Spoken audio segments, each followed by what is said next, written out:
Congolais déjà sur les prix de première nécessité parmi les coins du pays qui font déjà les frais de cette dépréciation de la monnaie nationale figurent les Kasaï centrales. Les détails à suivre dans cette édition du journal. Le Premier ministre devant la barre ce mercredi au Palais du Peuple, Augustin Matata Ponyo Iye, pour répondre à la question orale lui adressée avec débat par le député Crispin Bindoulé sur l'exécution du programme gouvernemental entre 2012 et 2016.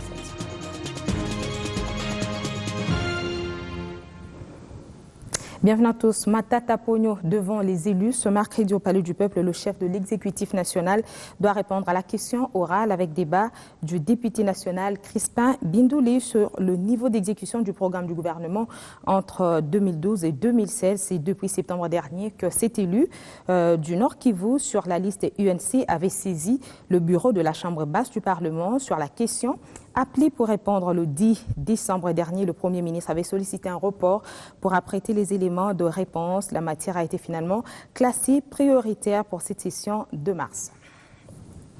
Le président de la Commission électorale nationale indépendante de la République du Lesotho maximise son séjour en République démocratique du Congo ce mardi. Il a fait le déplacement du siège de la Commission électorale nationale indépendante puis de l'église du Christ au Congo où il a rencontré les représentants des communautés de l'ECC.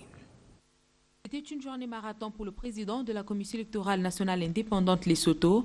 Arrivé lundi dernier, Juge Mahapela a échangé avec son homologue congolais sur le préparatif des prochaines élections en RDC et une nécessité d'un soutien mutuel. Ils sont venus échanger avec la Commission électorale congolaise en termes de voir les préparatifs des élections en République démocratique du Congo. Alors, ce faisant, nous allons avoir 4 jours de travail. Juste après le siège de la CENI, où il a eu à visiter aussi quelques locaux, cet hôte s'est dirigé au Palais du Peuple. Ici, il a été reçu par le président du Sénat. Et la dernière étape de sa tournée de mardi était le siège de l'église du Christ au Congo.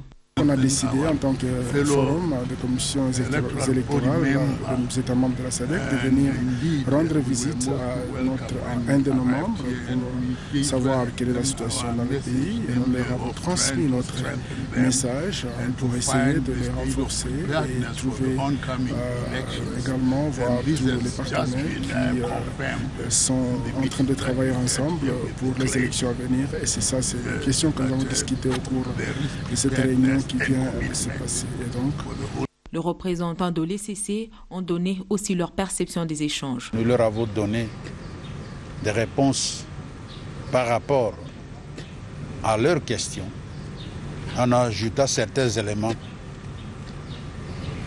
pas seulement des choses secrètes, mais aussi les choses amères.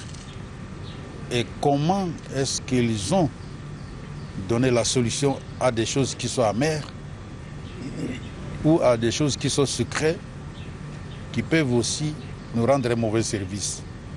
Juge Mahapela, président des commissions électorales des pays membres de la SADC à Kinshasa, a aussi échangé sur la redynamisation de ces structures. La ville de Kananga fait face à une flambée des prix des produits de première nécessité depuis quelques jours. Tout est parti de la dépréciation de la monnaie nationale sur le marché. Il faut dire qu'un dollar américain se change actuellement à 970 francs congolais au lieu de 920 francs congolais. Une situation décriée par les habitants de ce coin du pays.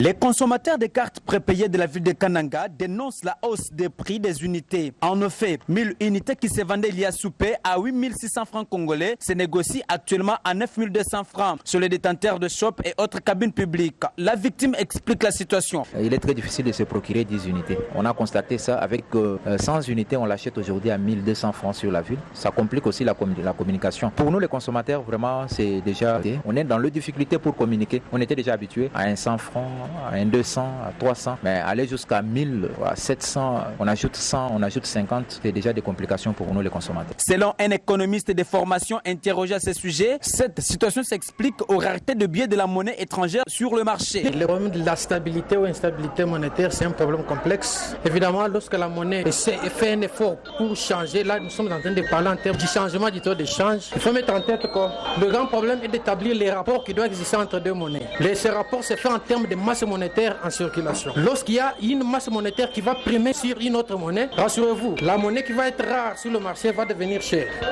Et lorsqu'il y a une monnaie qui devient abondante par rapport à une autre sur le marché, c'est celle qui est abondante qui va perdre sa valeur et celle qui est rare va avoir de la valeur. J'ajoute que cette situation a occasionné même la hausse des prix vivriers. Par exemple, la mesurette de sucre qui s'est négociée aussi à 1000 francs congolais est vendue actuellement à 1300. Même chose pour un supat des rues qui est vendu actuellement à 1300 francs congolais au lieu de 900 francs congolais habituels.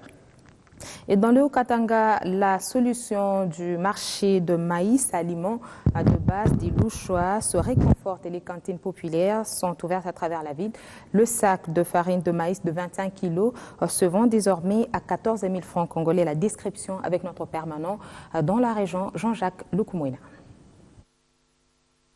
C'est un comptoir populaire ouvert au village Kachamata qui réjouit et soulage un peu la population. De 30 000 francs congolais, le prix des sacs de farine de maïs qui retombe à 14 500 francs congolais. Cette farine provient de la ferme du président de la République, Joseph Kabila. Venant de presque partout, la population des environs de la ville de Lubumbashi, premier bénéficiaire de ces gestes du président de la République, loue cette initiative et espère voir les prix descendre jusqu'à 9 000 et 12 000, son prix d'avant aussi. Avec cet acte visible et palpable, les Louchois sont contents et ont l'espoir de voir dans les jours prochains la page sombre tournée du haut galopant de la farine de maïs. Car progressivement, les choses commencent à rentrer à leur place et chacun peut se procurer à moindre frais son sac de farine. Ceci grâce aux orientations données par les chefs de l'État à travers la commission ministérielle en cours de séjour dans la province du Haut-Katanga. Revenons à Kinshasa pour parler du lancement hier mardi du processus de rédaction du rapport national sur les développements humains 2016 en République démocratique du Congo. Cet événement a coïncidé avec l'installation du comité de pilotage pour le développement durable. C'est parti avec les travaux d'élaboration du rapport national sur le développement humain 2016. Appuyé par le programme des Nations Unies pour le développement, la RDC va rédiger son 5e rapport depuis 2002. Ce document servira de repère pour l'amélioration d'exécution des différents programmes de plusieurs secteurs socio-économiques du pays. L'objectif du rapport national est d'élargir les choix offerts à la population pour accéder aux revenus, à l'emploi, à l'éducation, aux soins de santé et à la possibilité de participer pleinement aux décisions et de jouir des libertés humaines, économiques et politiques.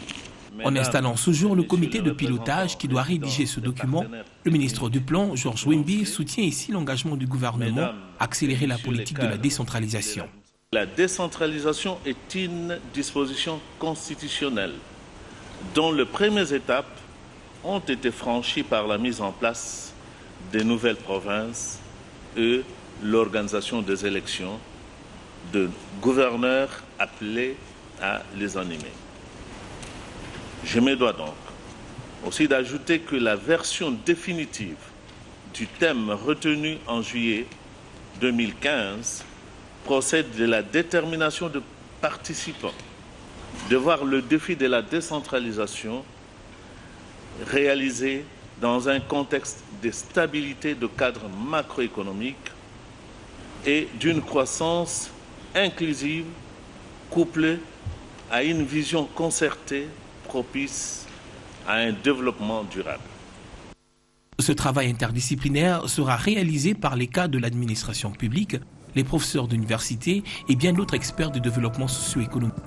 On va parler autre chose. L'Office de gestion de fret multimodal vient de se doter d'un nouveau bâtiment à Loufou, dans la province du Congo central. Les agents de cet office commis à ce poste frontalier sont désormais pourvus d'un cadre adéquat, leur permettant de maximiser leurs recettes et remplir leur mission. Fifi Lukusa. Le GFREM est désormais solidement implanté à Loufou, dans le territoire de Songololo, dans le Congo central. Le nouveau bâtiment abritant ses services et la résidence de son chef d'agence, inauguré ce lundi, marque le démarrage de la nouvelle politique stratégique de maximisation de recettes à ce poste frontalier dont les transactions grossissent chaque jour. Heureux de cet ouvrage, Maurice Vodikou, directeur de cabinet du gouverneur du Congo central, estime que Loufou prend un coup de rayonnement. Loufou, ce n'est pas seulement la porte d'entrée vers l'Angola, mais bientôt, quand nous aurons des capacités accrues, tant au niveau du port en eau profonde, au niveau du port de Boma que de Matadi, beaucoup de marchandises vont devoir entrer dans le Kasaï, dans le Katanga, au départ de Loufou. Et rien qu'à longer la frontière avec l'Angola, on retourne en RDC. Donc je crois que le GFREM a un rôle très important à jouer à cette plaque tournante qui se trouve être Loufou. Les travaux de construction qui ont pris 5 mois offrent ainsi un cadre répondant aux exigences de la modernité.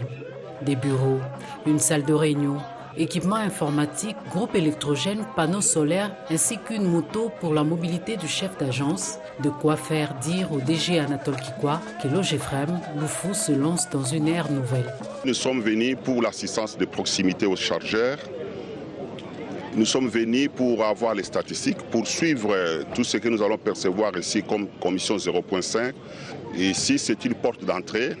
Cet édifice donne une très belle image de la RDC.